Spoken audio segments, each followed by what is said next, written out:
There are so many of them, and they are so exuberant, the Biafrans. Even the refugees sing, especially when they have just been told their homes have been recaptured and they can go back to them.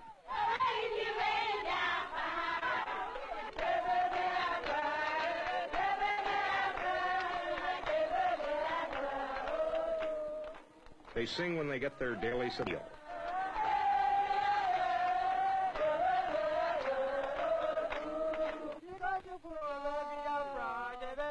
They sing when they work.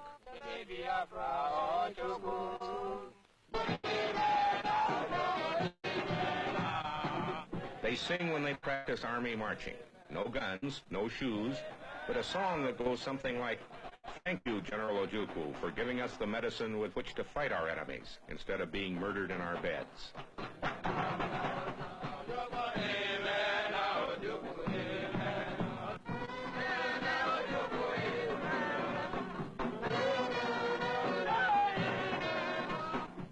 A kind of spirit that has kept them going through 2 years of starvation and defeat. A spirit that arises partly out of fear. Fear expressed by Chief of Staff Philip Effian. I am sure that if the Nigerians can control our links with the outside world, our radio links and our air links, so that we are completely cut off and they are in control of everything here, I am quite certain that they will really go to town and murder everything in sight. A spirit and a self-confidence that has kept trucks rolling somehow, armies growing somehow, life organized somehow, in a nightmare period in which 1 out of 10, at least, of all their countrymen have died of starvation. This is Lagos, capital of all Nigeria except Biafra. It is difficult to imagine that this is the headquarters city of a military government mobilized to fight a bitter civil war. But there is hardly a uniform in sight. The fact is that Nigeria is not really mobilized. Only a few thousand square miles of a nation more than 100 times that big are touched by that war. There are no shortages. There is no starvation.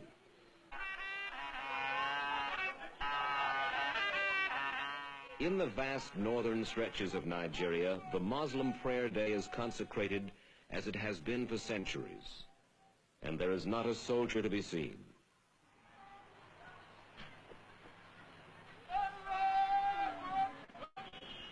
"800 miles away at the University of Ibadan, the student body last week was preoccupied with final examinations.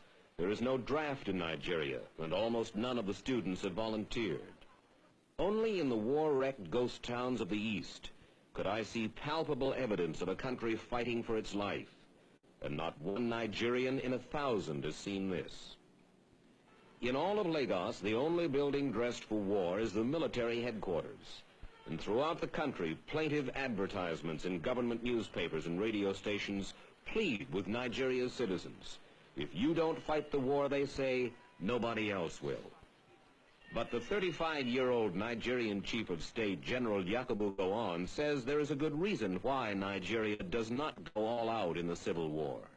We're fighting our own brothers, our own friends, our own probably colleagues that in fact we will train together. Now, I accept them as my people. I don't call them enemies. They're not my enemies. That's why in fact we don't use the word enemy. We use the word only rebels against Ojukwu and his clique and those in family that fight for him, but not against all the Igbos. Now, therefore, we've got to do, we must not do anything that is going to make it impossible for us to reconcile at the end, or it will make the winning of the heart difficult in the end. Let's pause now for some of the history behind this bloody war. It is said, though no one knows for sure, that 1 of every 4 black men on the African continent is a Nigerian. There were 55 million of them before the war. Nigeria was a creation of British colonialism. At the turn of the century, Britain carved out the richest area in West Africa, lumped together 250 tribes, each with its own culture, its own history, and arbitrarily called these people Nigerians. Of those tribes, 3 were dominant: the Hausas, most numerous, Muslims in the north; medieval, lagging behind others in education and commerce; the Yorubas in the west, Animists and Christians, the first educated; and the Ibos in the east, where Christianity is now strongest. Some say the Igbos were the most backward, but in the last quarter century, with the aid of European missionary education, the Igbo overtook the others and became the most powerful economic group of all. But the Igbo also wanted political power. He resented the strength of the Hausas and Yorubas, who, since Nigerian independence in 1960, had run the country and grown corrupt. Riding a wave of popular discontent, Igbo and other military officers in 1966 succeeded in a coup d'etat. They executed key non-Igbo politicians and several of the top non-Igbo military officers. For a while, it seemed the country applauded the coup. But once in power, this new Igbo-dominated government was felt to be guilty of the same corruption as the previous government. Additionally, Igbo merchants and civil servants all over Nigeria began showing a newfound arrogance and sense of superiority, building a resentment that culminated in a wave of terror against the Igbo. Estimates of the number of Igbo massacred in northern Nigeria range from 7,000 to 30,000. Surviving Igbos abandoned their homes and businesses. Millions of them fled to the Igbo heartland in the east. There, led by the charismatic Ojukwu, army officer, son of a wealthy Igbo family, they seceded, proclaiming Biafra an independent nation. To begin with, Biafra claimed this corner of Nigeria, which included territory containing several minority tribes, some of whom did not support the Igbo cause. Following Biafra's secession in 1967, Nigeria invaded from the north. Biafra struck back across its own boundaries, conquered and held for a while territory in federal Nigeria. But in 2 years of war, federal Nigerian troops have whittled down Biafra from over 50,000 square miles to little more than 3,000. The fighting in this war is sporadic. There are few fixed military positions, no real front lines, many hit-and-run raids by both sides, and an occasional big battle for a city or a road junction. This is Nkwalo Junction, right now about 3 miles behind the furthest advance of Biafran troops to the south. There was heavy fighting here in early May as the Biafrans retook the town. Nkwalo Junction is 25 miles from Port Harcourt, a major seaport and refinery city the Biafrans want back. The Biafran troops we found at this road junction were a ragtag collection, looking more like irregulars than the frontline soldiers of the 14th Division, who are currently engaged in Biafra's most successful offensive of the war. How the Biafran army succeeds, armed as it is with an odd-lot collection of weapons, is a puzzle. Some at the front carry communist-made AK-47s, like those used by the Viet Cong. Some only World War I bolt-action antiques. Others modern British semi-automatics. And their pride, and heaviest weapon, a 30-caliber machine gun just captured from the Nigerians. Much, in fact, of what the Biafrans are now using against the Nigerians they have taken from them. One military man up here told me, not totally as a joke, that Biafra now looks upon the Nigerian army as quartermaster general. And if the Nigerian army runs on beer and bullets, the Biafran army lacks both, with ammunition constantly in critically short supply. These troops had advanced 6 miles in less than a week. Then, practically out of ammunition, were forced to stop on the road to Port Harcourt until more supplies trickled down to them. One of this army's other problems is staying large enough to continue the fight against Nigerians.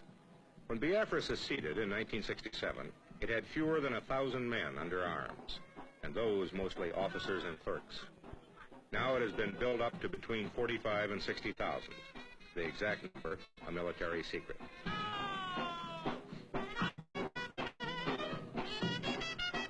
Volunteers made the original army build-up easy. Now conscription of virtually all able-bodied young men is underway. And in a former school compound, we found recruits drilling, marching in the mud to the improbable tune of Margie.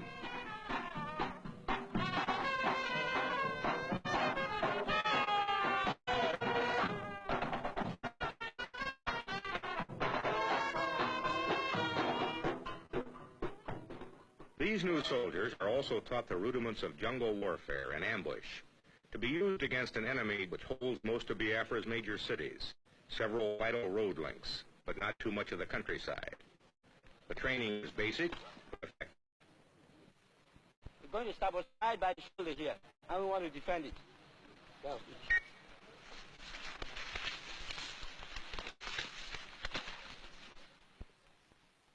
And here I met a young trooper, a very young trooper in the Biafran army. How old are you?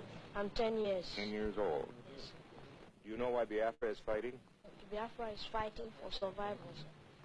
Is it going to win? Yes, sir. His spirit and that of this tattered army, driven by fear of genocide which may or may not lie ahead if they lose, plus what must be massive ineptitude on the part of the Nigerian army, is the most probable reason that this war of unequals now has gone into its third year.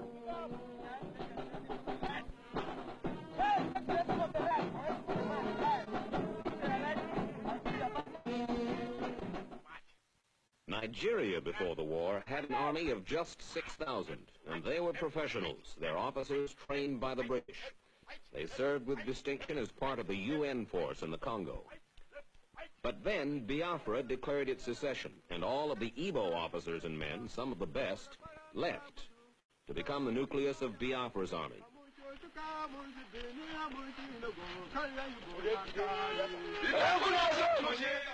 In just the past 2 years, Nigeria's army has exploded to 14 times its original size, to 85,000 men.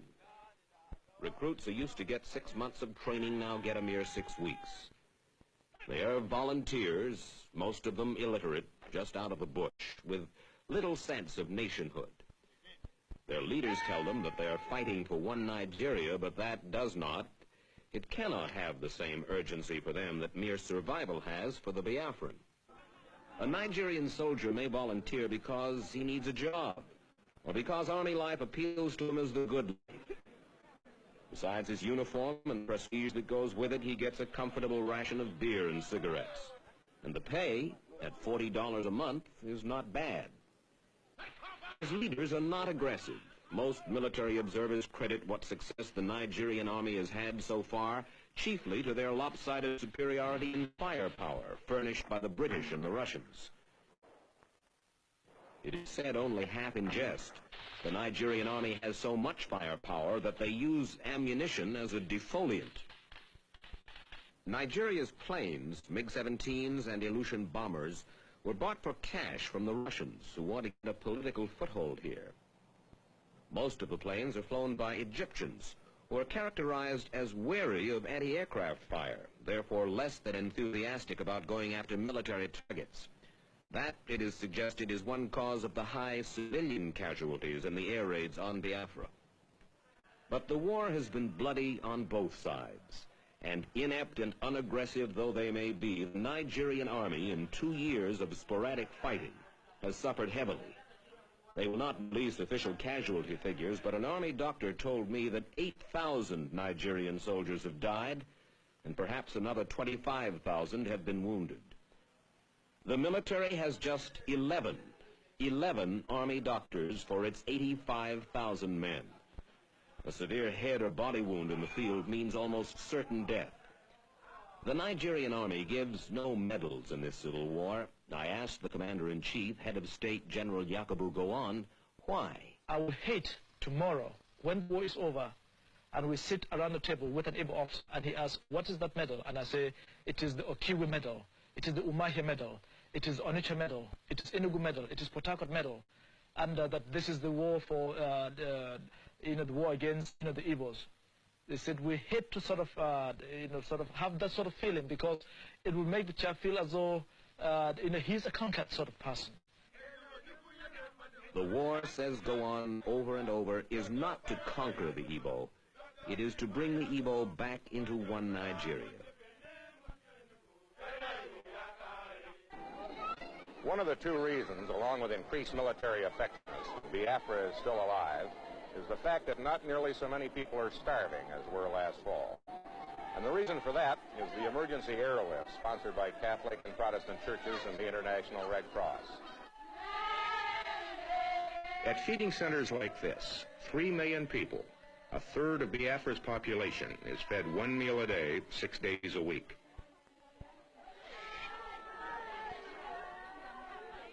At best, it is a subsistence feeding, just enough to prevent starvation.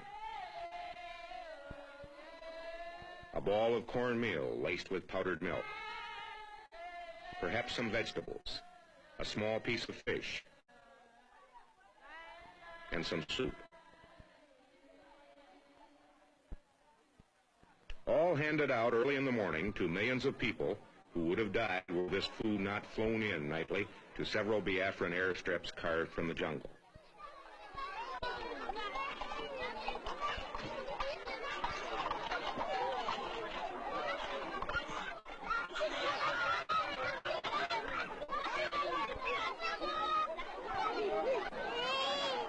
While the relief flights have reduced dramatically the number of children and adults starving to death, down perhaps to 600 a week from the high of several thousand a week last year, the dying continues.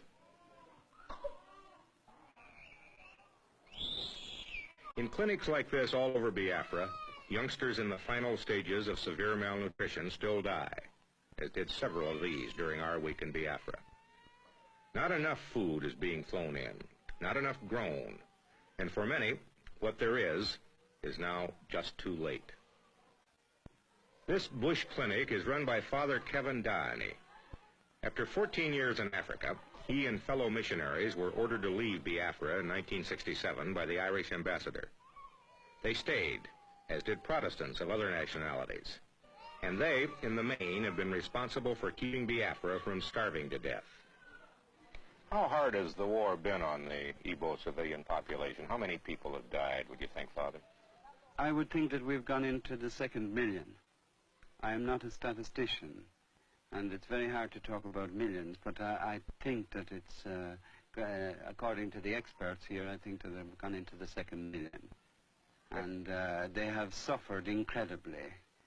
And this is the one big argument that I would put forward as one of the reasons why they want to survive on their own, and they want to live on their own. They could not have suffered so long and so much without having a purpose. To augment the relief airlift, Biafra has formed a 2nd army to work the land. It is planting wherever it can. Here in virgin territory, where no crop ever grew before, young men employed by relief agencies and the government are breaking ground to plant corn, rice, yams, melons, anything else that might grow.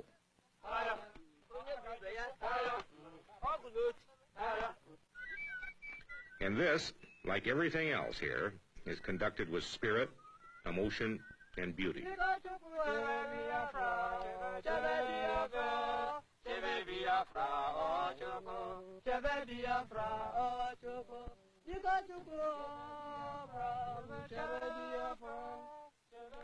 It's clear that as long as this war goes on, the starvation will too. Any break in the relief airlift, I was told, any crop failure in the next few weeks, and graveyards like these that dot Biafra and contain the bodies of the young and innocently dead will multiply.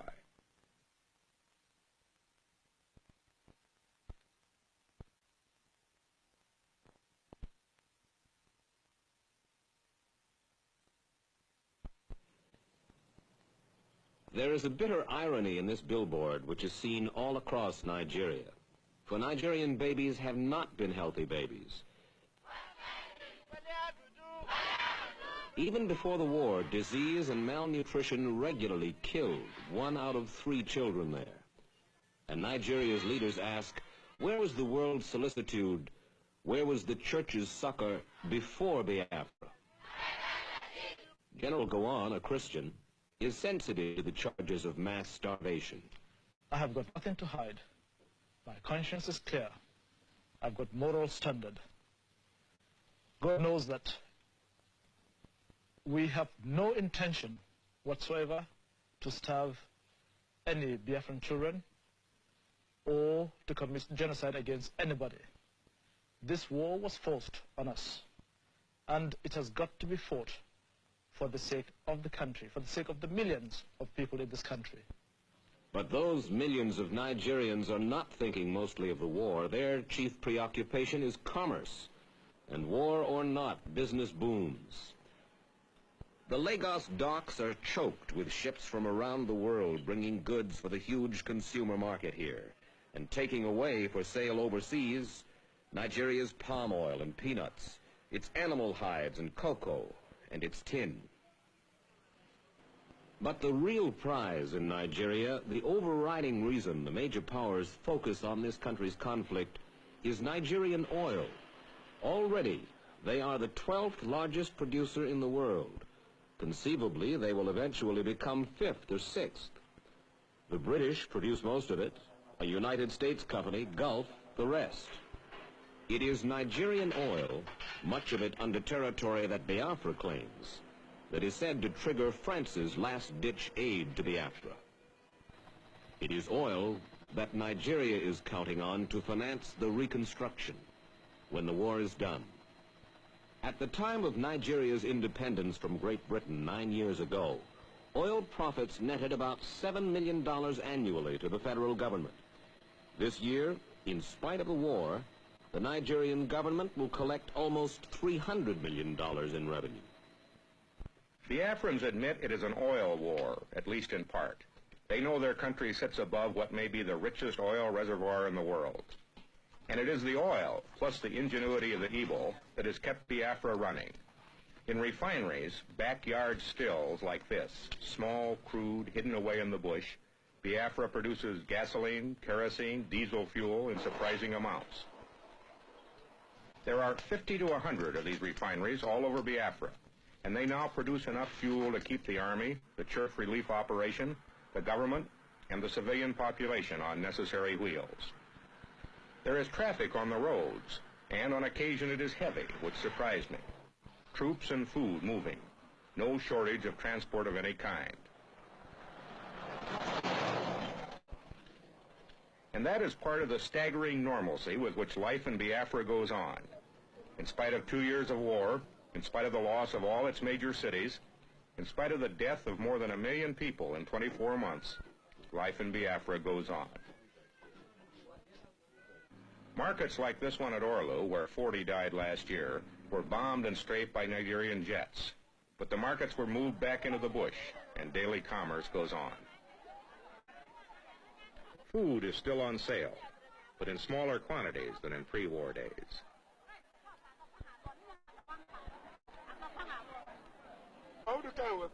Basic services are still being sold for Biafran pounds. Wartime inflation has forced prices up. Clothing costs have tripled. Cigarettes sell for $20 a pack.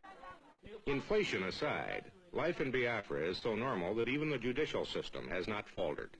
Back in the bush, a civil trial to settle a land dispute. Hardly the thing we thought we'd find in a supposedly defeated country about to be overrun.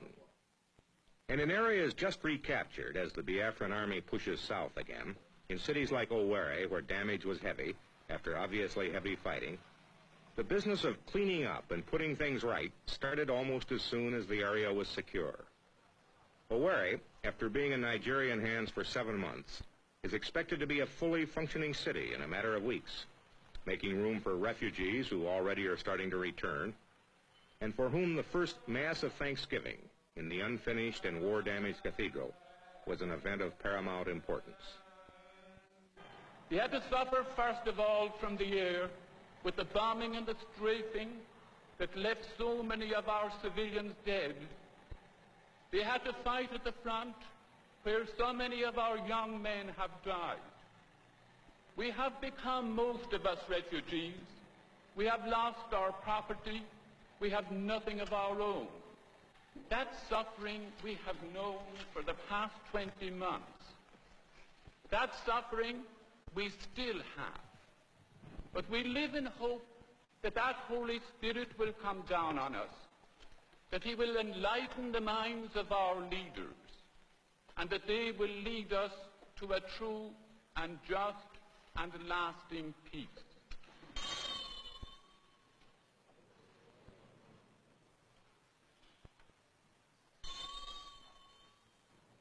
In the territory the Biafrans evacuated as they fled before the federal troops, the abandoned buildings echo only to the wind. And the cities in the Igbo heartland, once the most densely populated area in all of Africa, have been emptied of their people, emptied by the Igbo's fear of the federal Nigerian. No matter the federal government's assurances that they will be safe, the Igbos flee. They've gone into the bush, leaving their homes shattered by shell fire, their schools barren of students, their government headquarters in the once flourishing administrative capital of Enugu ghostly quiet. Nothing is left here now but a few scattered refugee camps and the federal troops who garrison the eerie and deserted miles of road and bush. At Abakaliki, a district administrator stayed behind. His mother and father are with the Biafrans, but he and his wife, Ibos, cast their lot with the federal Nigerians. A divinity student, he told me that the Igbo, the Biafran, feels it appropriate that he be likened to the Jew. If we are to be likened to the Jews as we like to be, it means we are a chosen people. We are the people with the grace of God in Nigeria. Sorry, this is not being proud or selfish. Now, if we lose the trend, which is making others realize the goodness in surrendering ourselves to God and in living according to God's law, which is love, it is then that we fail. And this is what happened. With our drive and our punch and our talents, we tended to put what we should have put first last, which is God. And we put material things, money, houses, positions, human esteem, we put them first and put God last. And this is why the punishment has come, as it has come in the history of the Jews. Each time they failed and forgot their God, they were punished by a war on them, as we are being punished now by a war on us. Nowhere was the war's punishment more devastating than in the commercial city of Onitsha. In this comfortable and sophisticated town perched on the east bank of the Niger River, thousands of Igbo merchants built their fortunes by hard work. The Igbo is a commercial man, and this market at Onitsha, the biggest market in all West Africa, was a monument to his enterprise. When the British author Elspeth Huxley came here, she wrote, "Anything can be bought in this market, from an elephant to an admiral's uniform. There is no difficulty about nylons or about raw meat, whiskey, gold earrings, avocado pears, Irish turkeys, penicillin, or anything else." When the Biafrans left here, they burned the market. What the Igbos failed to burn, the federal Nigerians took care of. Not a building in Onitsha is unscarred. The federal troops inherited just a skeleton, a ghost town. And in the city plaza lies the fallen statue of Nnamdi Azikiwe, Nigeria's first and only president, himself an Igbo. He now lives in London. This bridge across the Niger River was the link. It was also a dividing line between the Igbo East and the rest of Nigeria. The Biafrans, the Igbos, blew it up to keep it from serving federal Nigeria. The bridge can be repaired. But what about the bitterness between the Igbo and his countrymen? Reconciliation and reunification seem at the moment impossible. At least that's the feeling we got in Biafra. The people simply believe that if they surrender or lose, they'll be killed. Biafra's leaders told me their rock-bottom condition for peace is a referendum in the disputed areas to be guaranteed by some third party. But many observers feel that Biafra would come to the peace table without that referendum if she felt her military position were better and the safety of her people guaranteed. I came away from Nigeria convinced that genocide is not on the mind of her leaders or her people. They know they need the talents of the Igbo and they want them back. They fear an independent Biafra on their flank as a potentially hostile state with expansionist yearnings. And it must be said, there is growing impatience among Nigerians now at the slow pace of the war, and one would expect that pace to pick up in coming months. They've been stung by the recent air raids of Biafra's miniature Swedish volunteer air force, and they'll make an all-out effort, General Gowan told me, to take out the Biafran airstrips from which those planes fly and into which supplies and weapons for Biafra are flown each night. To end this war soon, we conclude it will take a genuine effort by the major powers, perhaps by the United Nations. It will be up to the countries now supplying both sides with arms to stop. It will be up to someone to guarantee the safety of the Igbo after a truce and as the negotiations begin. The United States conceivably could take the lead because this country has studiously avoided any military involvement in the war, aiding Biafra's relief airlift while backing Nigeria politically. But there seems little disposition on the part of the United States or the other major powers to step in. Their attention is focused elsewhere.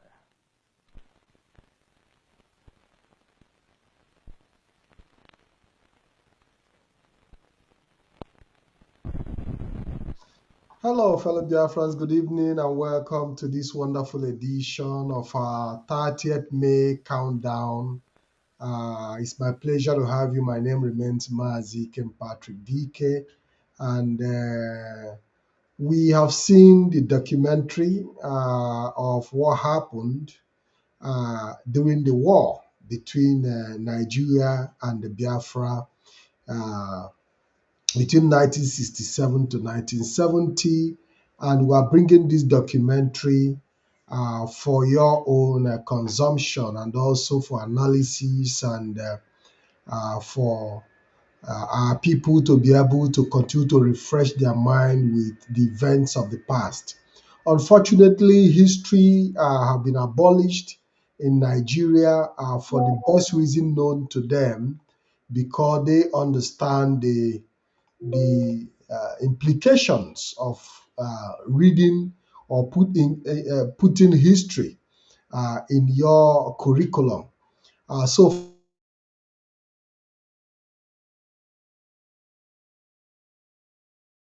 events during this period of war, but unfortunately, when you look at the entire video coverage and clips and documentary, we will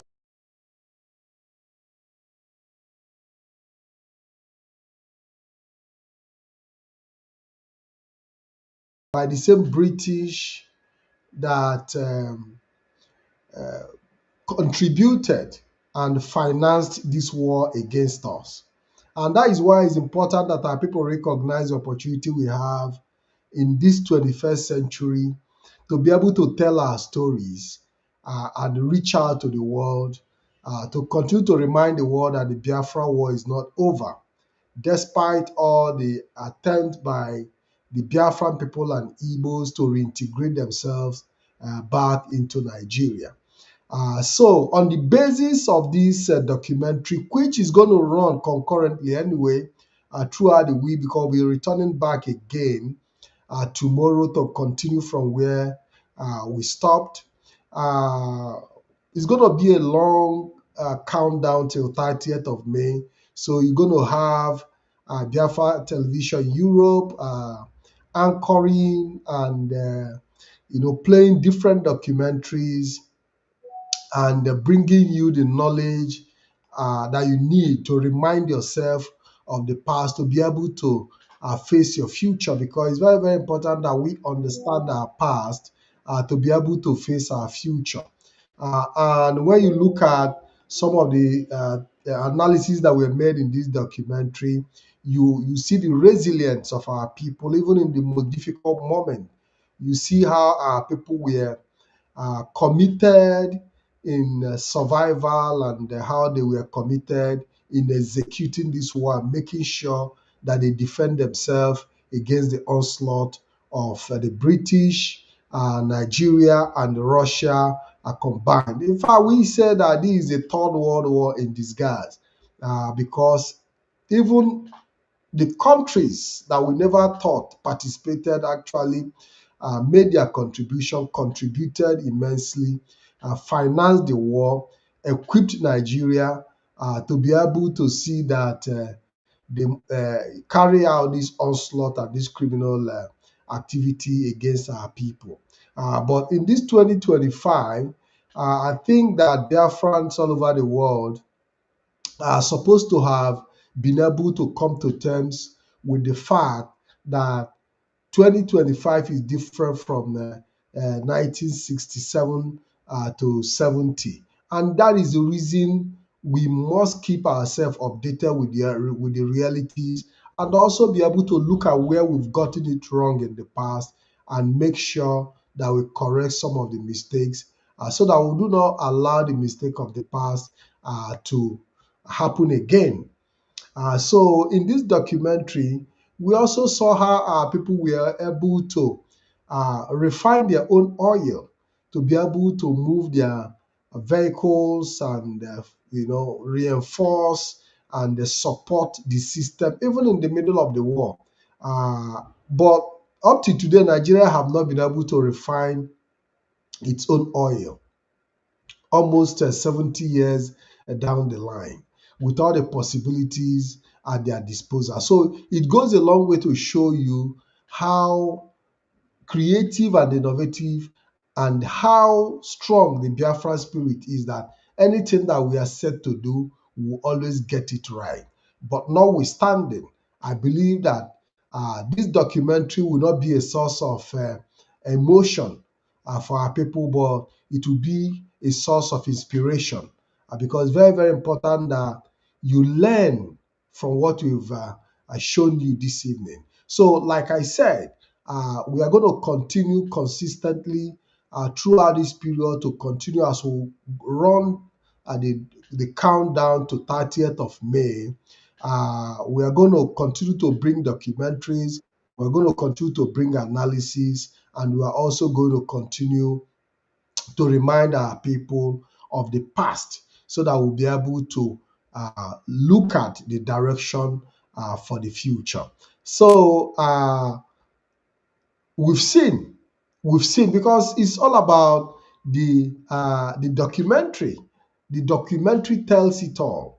It showed everything that we needed to do, everything that we needed to know, especially because documentaries like this is even something that we are supposed to be playing on a daily basis.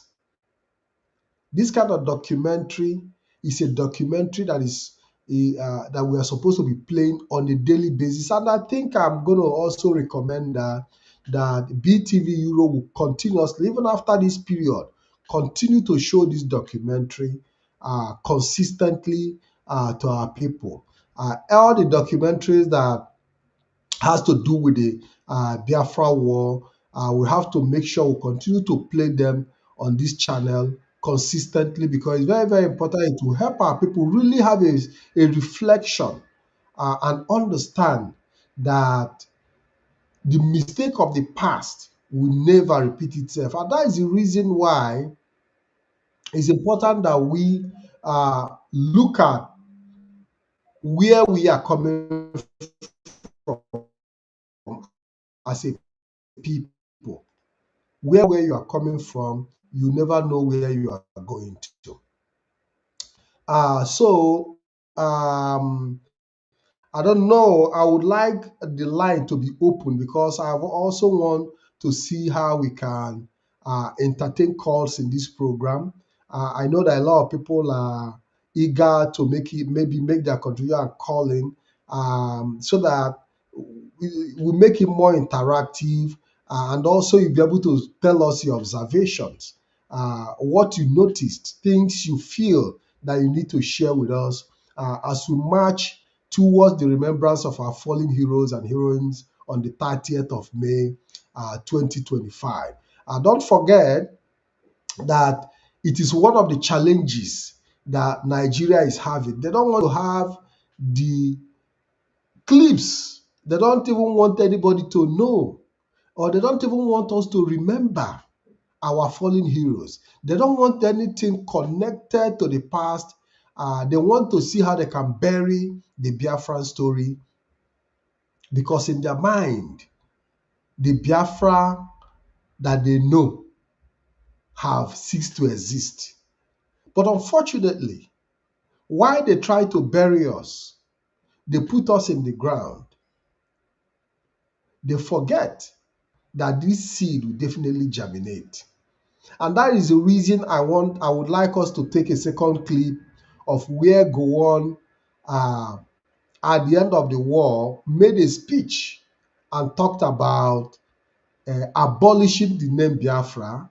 And I would like my producer to get that clip ready so that we'll be able to show you how they try to bury the name Biafra. Very, very important. The same Gowon who during the war recognized Biafra after the war suddenly is telling you that no part of the zoo will be referred to Biafra any longer. And this same man is a man who in some of these interviews he granted here was speaking as if he wanted reconciliation, was speaking as if he, that he loved our people. He was pretending as if he was not the cause of the war. In fact, he said that the war was brought on them, that this war was brought on them. So how was the war brought on you when you were the one who declared the war? You had the possibility to have sought for peace during the Aburi Accord that you agreed to follow that accord to the letter. And suddenly you change your mind that you are no longer going to obey the Aburi Accord that you signed up to before the resolution was reached for our people to decide to create a republic for themselves, considering the fact that you negated the agreement that you had in Aburi with Ojukwu. So it is deceitful and completely incomprehensible for somebody like Gowon to, be pretending, even in the middle of the war while he was killing our people, starving our people, even calling God, using the name of God to deny his atrocities, which is very, very unfortunate and very, very callous. So I hope that my producer will be able to get that clip ready where Gowon made the last announcement, because it's very, very important that we share some of these clips with you so that you'll be able to understand the hypocrisy behind the activities of the likes of Gowon. Very, very unfortunate. I would like our producer to share the clip of Gowon where he said he was not going to have any part of the zoo called Nigeria referred to as Biafra. And that clip will be coming up shortly.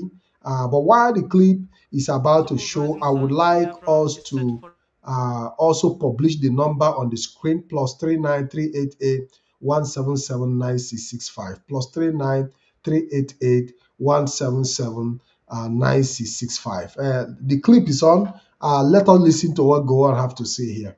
Forever. It will be a great disservice for anyone to continue to use the word Biafra to refer to any part of the East Central state of Nigeria. The tragic chapter of violence is just ended. We are at the dawn of national reconciliation. Once again, we have an opportunity to build a new nation. You will have heard that my government may seek the assistance of friendly foreign governments and bodies, especially in the provision of equipment.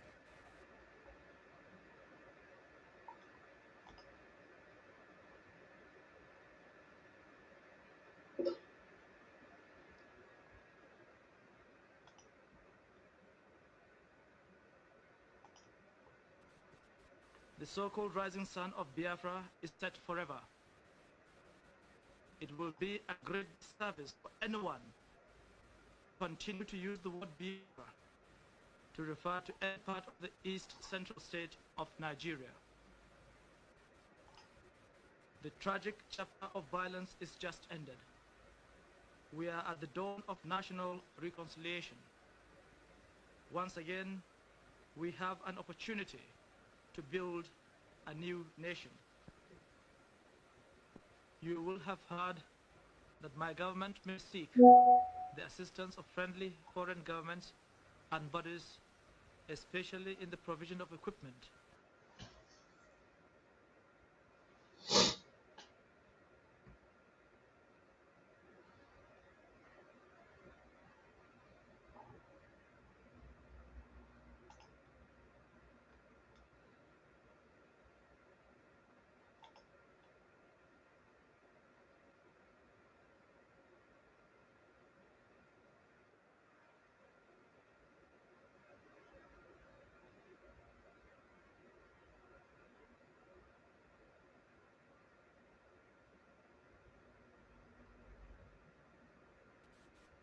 The so-called rising sun of Biafra is set forever. It will be a great service for anyone to continue to use the word Biafra. Just keep playing any it. part of the east central state of Nigeria. The tragic chapter of violence is just ended. We are at the dawn of national reconciliation. Once again, we have an opportunity to build a new nation. You will have heard that my government may seek the assistance of friendly foreign governments and bodies, especially in the provision of equipment.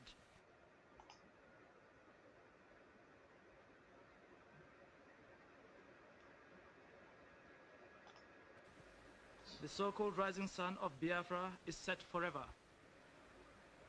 It will be a great disservice for anyone to continue to use the word Biafra to refer to any part of the east central state of Nigeria.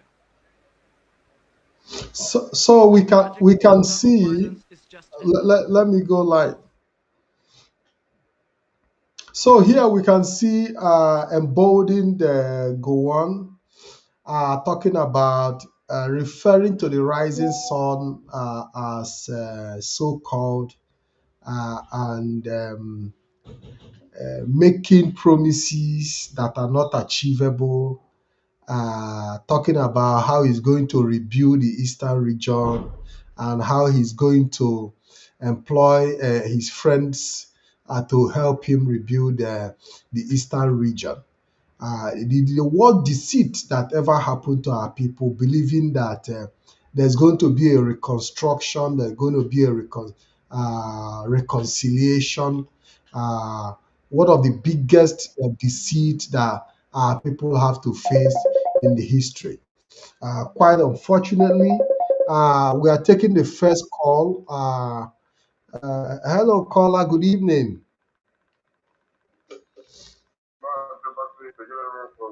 Yeah, good evening, Mazi. You're welcome to the program.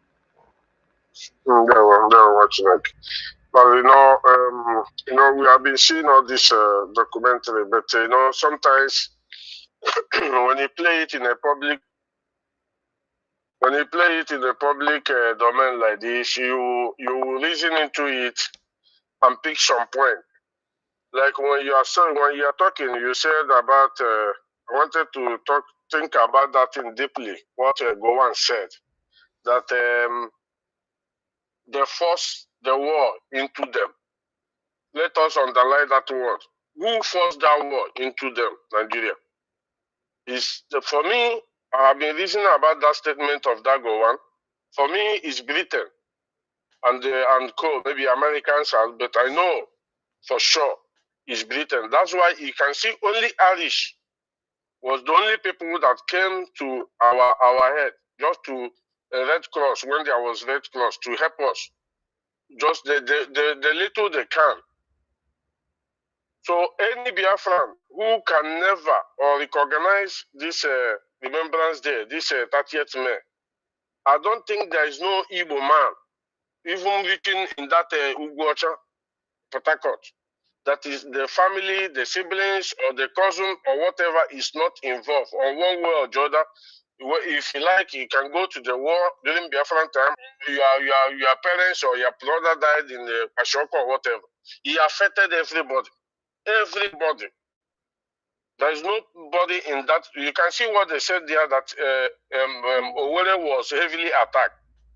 Because I remember those days, Owerri, there is only one capital, only one state. Owerri covered Abia, Port Harcourt, I think, Port Harcourt as well. Your own side is Bende. They call all those places Bende. Reaching Bini was called Bende. So this documentary today is very, very wonderful, and I really appreciate you for the good work you are doing. Biafrans, we must remember our people that died into this Biafran war. It's not easy when you watch all these documentaries. That's why you see quickly they removed our history. I think that was late 90s. if I'm not mistaken, late 90s, they removed history from school. We must be pushing every year to remember this, our heroes and heroines, which is very, very important. Even if we are not supporting what we are doing, every year, this 30th May, make sure every Biafran come out to remember those that died for us, and we are living today. When I was watching that documentary, do you know what came into my mind? I said, who knows who is my cousin here now, or who is my brother here, or who is my relative?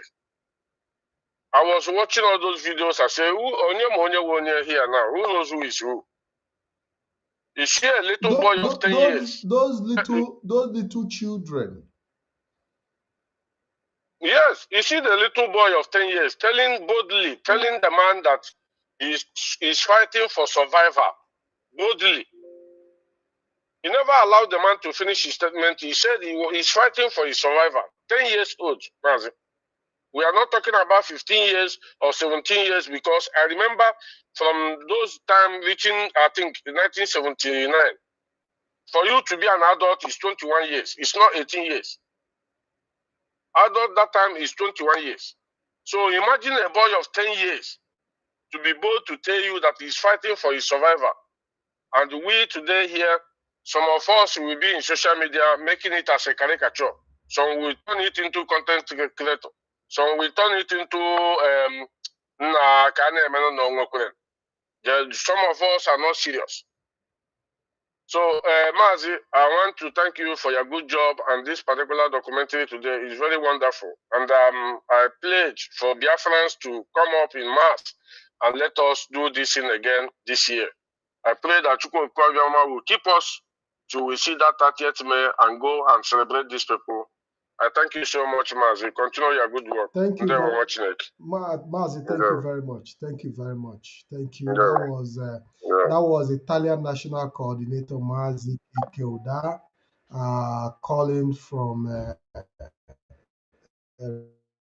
Rome, Italy, and it's my pleasure to have him in this one. Now, the line is still open because we'll be rounding up in the next few minutes. This is just a 1-hour program, and we'll be coming back again tomorrow. So in the next few minutes, we'll be rounding up this program. So whoever that feel that they have any contribution, any question, or anything to say, you can call in while the line is still open. So we can hear your views. By the way, for many of you who are following, can also share this program, please. Make sure that you share this program so that it can reach out to those who would want to be part of this wonderful program, and so that they can participate. Even if it's not now, they can always see it later to make their own judgment and assessment of what we've done today. And like I said, we'll come back tomorrow to continue from where we stopped. So it's a countdown, and today is 5th of May. So we have another 25 days to go before 30th of May. So it is a period for us to remember those who lost their life during this period. Hello, caller. Good evening and welcome to the program. Hello, caller. Good evening. Caller, hello. Yes, good evening and welcome to the program. Good evening, Mazi Pat. Yes. I greet you specially for your good job. Thank you very much. Sustain your strength. Thank you very much. Because it's not easy to add up activities with your own personal schedules. We also know how it used to be. My name is Mazi Jidofo. Thank you so much for your work. Thank you, Mazi. What I really want to add on what Gowon said on the documentary you played, like the last caller rightly asked, who are the people that forced the war on them? And I want to take it to another direction that Gowon, in actually speaking the truth, that the war was forced on them. Not really Biafra forced the war on them, But the globalists, the people who has the interest of the resources in the land, force the war on them like they are forcing the war now against Africans, using black African to force war against his own brother in Burkina Faso. So when you look at the language, you will understand that the war was forced on them. Go and fight Biafrans. We will support you. That was what Gowon is saying in actual sense. They pushed them into the war. They gave them, you know, they motivated them with full of support. And they will get into that very war to fight against Biafrans. But that is by the way, because another one is the last documentary you played, talking about anybody spoke about Biafra will be will receive the service or whatsoever. Actually, that is the fact. With that, they use fear, they use languages that can, you know, terrify our people. And which was one of the greatest, I could call it, achievement they made. They use words that terrifies our people. Even they are still using it today. And that's why you see most of the politicians in our land are not speaking. They are not talking. Because this thing Ugo One just said was a policy. And that policy, anybody that gets to the corridor of power, that policy will be presented to him. And to be honest, it is one of the reasons you can see that most political elites from the Eastern region extraction are not speaking. The policy is there for them. Anytime you come close to the power, they will present that very policy to you. If you try to mention Biafra, you will receive this service and they will humiliate that person. And that's why our people are scared to speak. But we are not going to stop. As long as Thomas Sankara did what he did in Burkina Faso, and his brother, which is Ibrahim Traore, dedicated his life, we also, Biafrans, have already dedicated our lives for the restoration of Biafra. And we must achieve it. Thank you very much. Thank you very much. Thank you very much. Thank you. Really appreciate. We really appreciate. Thank you, Mazi Jidofo. Yes, that our brother was our brother Mazi Jidofo, making his contribution as well. Somebody, I promised I was going to call somebody back. Let me see. I promised I was going to, because calls are coming in. Hello, caller. Hello, caller. Good evening. Your name and where you are calling from, please. Yeah, Mazi Patrick came. Good evening. This is the radical Okija Biafra man. Mazi Okija, welcome to the program.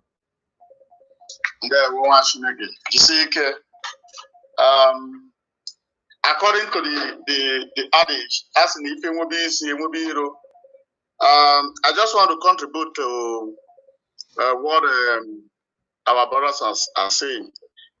You know, Mazi Patrick, when you listen to this documentary you play, you know, I want to dwell on the young, great Biafra who has become probably our hero. 10 years old boy can stand up during 67 to 17 and say that the Biafrans are fighting for survival. And it's the truth. And with boldness, that is the reason this 30th of May that a Biafran, either man or woman, in any country you reside in civilized world, you must contact Those who know that is a member of IPOB, they will tell you the venue where you are going to join your brothers and sisters to honor these great men who fight for us, for we to be alive. On the other hand, Emanamazi Patrick, Gebe Gowan, Gebe Nigerian government, with both sides of their mouth, they know what they are doing, but they want to, how should I put it, whether they want to see, sympathy, ka ifilu, no, mother, I say that anymore. Nobody will tell you to fall inside fire and fall. So if go one know that they push him or they engineer him to fight a Biafran, to massacre children, young Biafrans, stab them to death. I don't have much to say, but what I'm saying in essence is that our brothers and sisters in diasporas must honor this very day. It has become, for those who celebrate Christmas, for those who celebrate Iriji, for those who celebrate New Year, this 30th of May has become the date that Biafrans can never forget in hurry, including unborn generation. We continue to remember this 30th of May. In the other hand, Mazi, Patrick, please allow me to announce the upcoming event in Germany. Let me use this opportunity to announce it to Biafrans in Western world that June 14, IPOB Germany is inviting indigenous people of Biafra from all corners of the world in the city of Bremen. Very soon, the flyer and the jingle will be available. Mazi Patrick, thank you so much for this wonderful opportunity. Continue your good work. Thank you, Mazi. I appreciate. Thank you for calling in. We are taking another caller. Let's see if the caller can come in. I think it's locked. Let's see if I really want to take this call. Very, very important for me that I take this call. I have to call back in any case. Don't worry, I'm going to call back everybody that have called, everybody that have tried to reach out. I'm going to call back. I'm going to make sure that you make your contributions, but you have to make it as fast as possible so that others can also make theirs. Hello, caller. Good evening and welcome to the program. Yeah. Evening, Mazi. Thank you, Mazi. Welcome to the program. Yeah. This is a Chibiken Nodim. I'm calling from Switzerland. Mazi, you're welcome. Yeah, I've been watching your documentary, and one thing pops in my head to ask that we've been fooled for centuries, and it's so sad that we are being continuously fooled. And it came to me that whether to ask whether are we really fooled, or we are just being naive, or we are just being greedy, because the whole trap the neo-colonialists set on us got us. And then you start doubting yourself, you start doubting your humanity. If we are actually capable of saying we are human, because it cannot be possible. I saw Gowon shouting, I saw him yelling, I saw him boasting that he has defeated this and he has defeated that. This is a country the white man built for you. This is a country you never did anything to form. But you see a grown-up Gowon, I know he was young, below 40 then, without reasoning, fighting for the interest of a foreigner who has no affiliation to you, who even enslaved you, colonized you, turned you against yourself. Mazi, let me just sharply ask you, we are there fools? Or how could this be? Up until today, the so-called Nigerians are still fighting to keep Nigeria one. But what is actually the problem? Because I tend not to understand what could this be. How can a black man be this foolish for so long? Do you have anything to add there? Yeah, Mazi, the truth of the matter is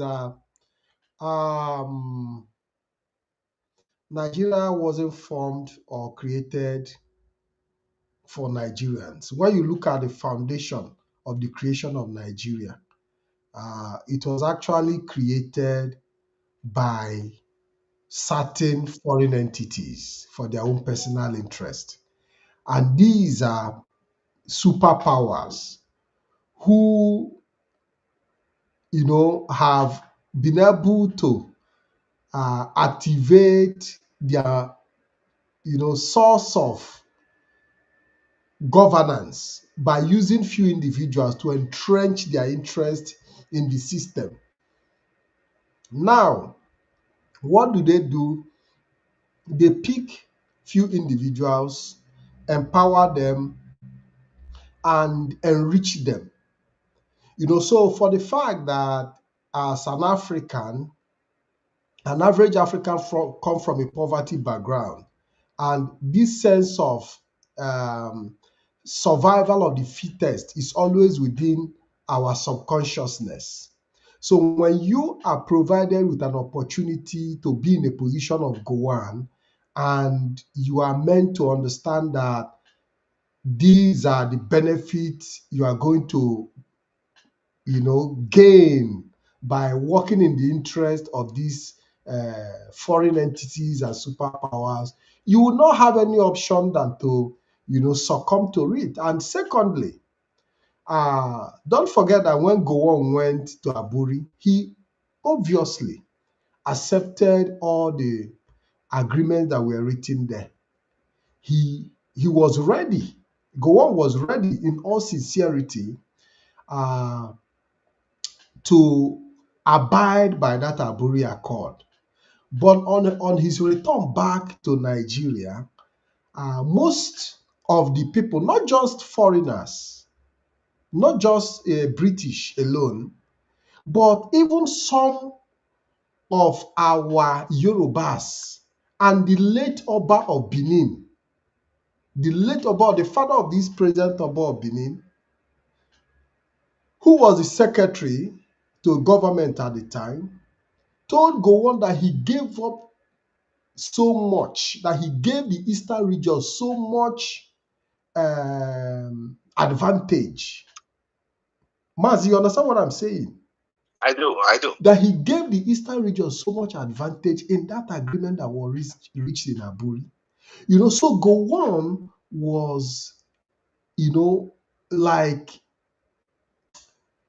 he didn't have options, because there were also pressures from the emirs and all these Fulanis, and that he gave up so much. You understand what I'm saying? In his heart of heart, Gowon knew that there was no reason for that, for the war. There was no reason. But he carried along, right? He carried along because, first of all, he also needed to survive. So that goes a long way to tell you that anybody who is in position as a president of Nigeria, anybody who is in that position is not there by himself. There are people who are dictating to him on things he has to do and things he cannot do.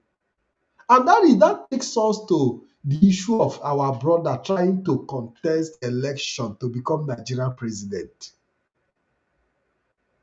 That you can be. Mazi, let me add up before you come in, please. Yes, if you permit me. Our brother P2B, you see, you've mentioned this at your initial statement, that they will empower you they will make you rich, then you become a big man. Now, Peter Obi, who is our brother, I don't like calling that brother, but let us just place it that way. He is also a part of the bodies that were empowered, emboldened, and they become rich. Yeah? The point is, he is our brother, but he is not working for our interest, and he can never work for our interest. This is the little things that average Nigerians or Igbo people cannot understand. It is not somebody answering Igbo name have your interest. Most of our people who studied abroad, especially America and the UK, most in elite university like Harvard and Oxford, Yale, most of all these people are agents of the colonialists. They might not be active now. They will be put into hibernation. But time will come, because most of them names are already known. You never know why they are known. They are not over-talented. They have nothing extraordinary, but their names are known. There is a reason for that. They are put under hibernation. Time will come when these people, their masters will say, oh yeah, come. Go and do that. That is the reason. Have you ever wondered why Peter Obi does things he does? He goes and eats with Al-Majiri.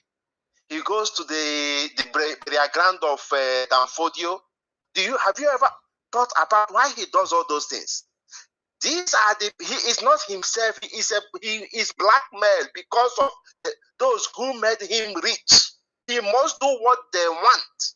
I want our people to follow what is going on here. Nobody is in the limelight in Nigeria that is good for you. It can never happen. It is almost impossible.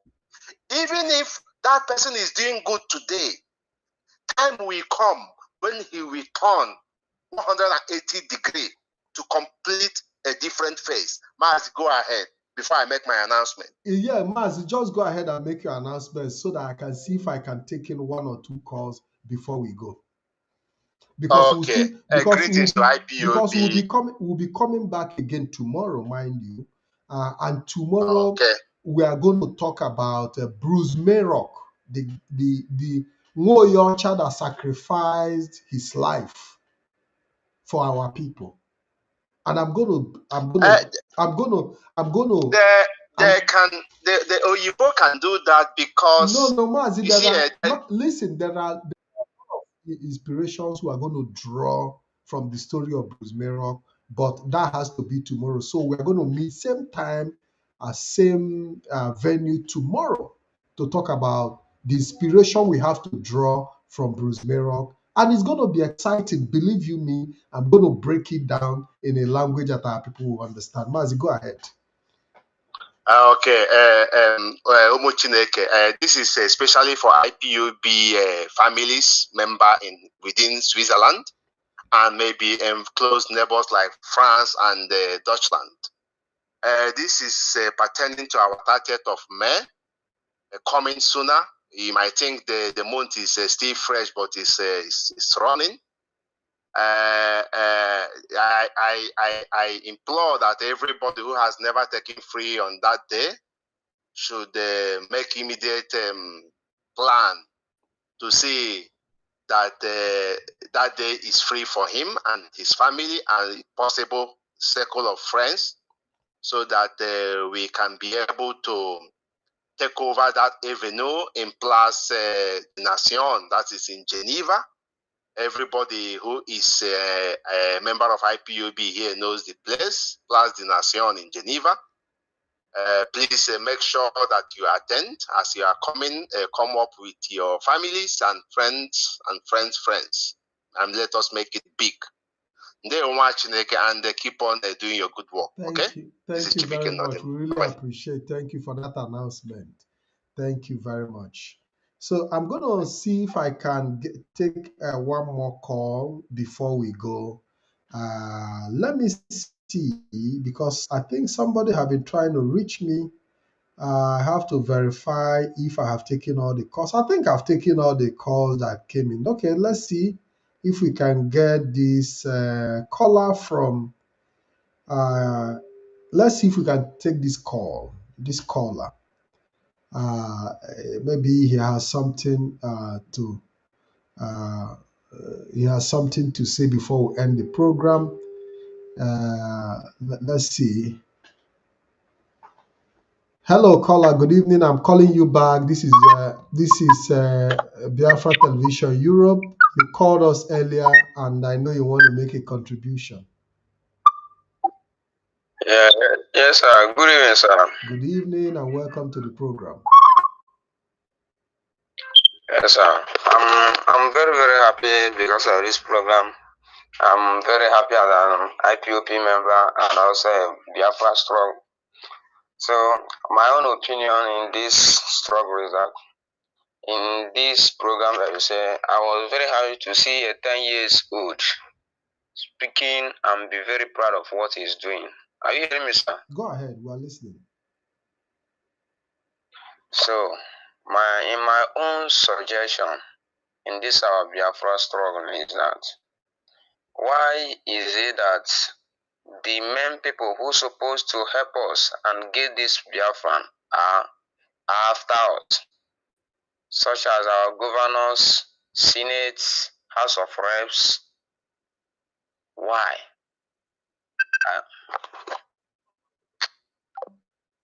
Yes. So that was a caller, and I think the caller is gone. And there is a question he has put forward. Why is it that the political class are not participating in the struggle for Biafra restoration? And the answer is very simple.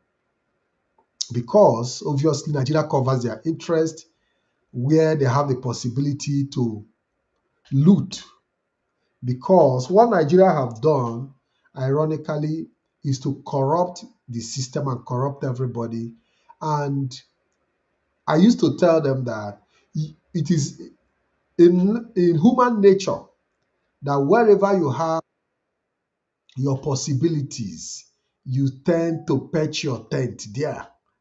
Because they know that Biafra will not give them the possibility to loot. Biafra will not give them that possibility